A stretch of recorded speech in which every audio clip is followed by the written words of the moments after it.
नमस्कार मित्रांनो, आज आपण एका अशा विषयावर बोलणार आहोत ज्याचा फटका सध्या हजारो ग्राहकांना बसतोय. विषय आहे एअरटेल एअर फायबर. मोठ्या जाहिराती, चकाचक ऑफर आणि वेगवान इंटरनेटचे दावे. पण प्रत्यक्षात काय? प्रत्यक्षात फक्त ग्राहकांची फसवणूक आणि ग्राहकांना मनस्ताप. तुम्ही एअर फायबर लावलंय का? किंवा लावण्याचा विचार करताय का? तर हा व्हिडिओ शेवटपर्यंत नक्की बघा, कारण एअरटेलच्या या डिजिटल लुटीचा पर्दाफाश आज आपण करणार आहोत. सत्य आणि ज्ञानाचा प्रवाह, समाज आणि भक्तीचा निर्वाण, समर्थ लेखणी. ग्राहक तक्रार का करतो?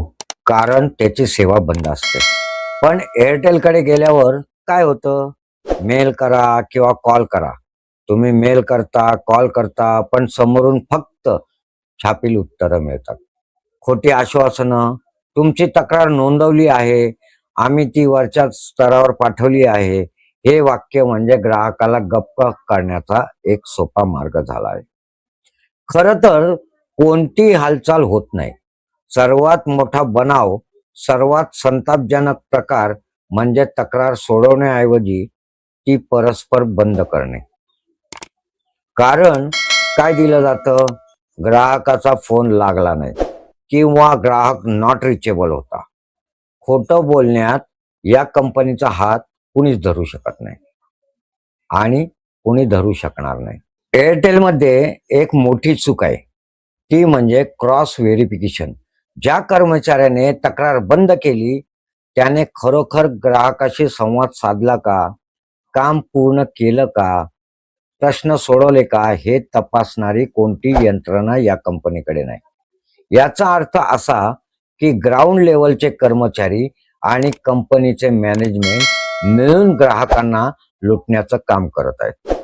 एअर फायबरच्या नावाखाली लोकांकडून पैसे वसूल करण्याचे आणि सेवा देताना मात्र हात वर करायचे, हा यांचा रोजचा धंदा झालाय.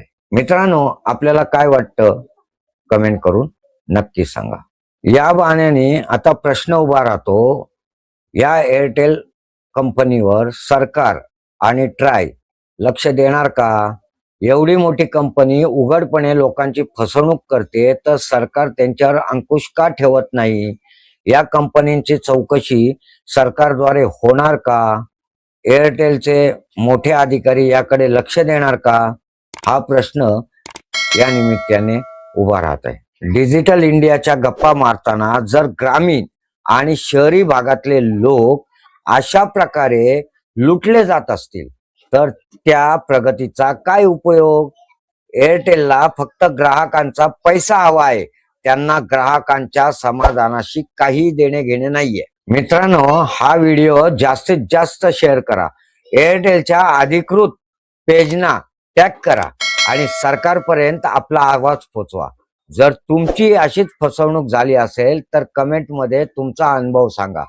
जोपर्यंत आपण एकत्र येऊन जा विचारत नाही तोपर्यंत या कंपन्या आपल्याला अशीच वागणूक देणार.